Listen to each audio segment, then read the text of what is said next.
তারা প্রতি হরফে হরফে 10টা করে নেকি পাইছেন। সুবহানাল্লাহ। এই যে নেকামল, ইমান থাকলে নেকামল গিয়া ডুববে।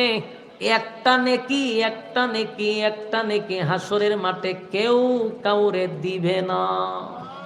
আমার কথা কি বুঝতেছে? এই পৃথিবীর মাঠে বৈশা আপনি নেকির ওজন বুঝবেন না, নেকির গুরুত্ব বুঝবেন না, আপনার মাথায়ও ঢুকবে না।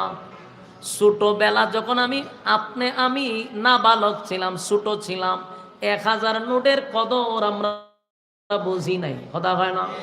10 টাকা যেমন 1000 টাকাও আমাদের কাছে তেমনই ছিল। এই টাকার মূল্যায়ন আমরা বুঝি নাই। পরকালে না যাওয়া পর্যন্ত নেকির মূল্যায়ন আমরা বুঝবো না। একটা নেকি না আপনার বাবা আপনারে দিবে, মাও দিবে না, বউ দিবে না, বাচ্চা কাচ্চা দিবে না, আত্মীয় স্বজন কেউ দিবে না। একটা নেকি দিয়া কেউ সাহায্য করবে না গো।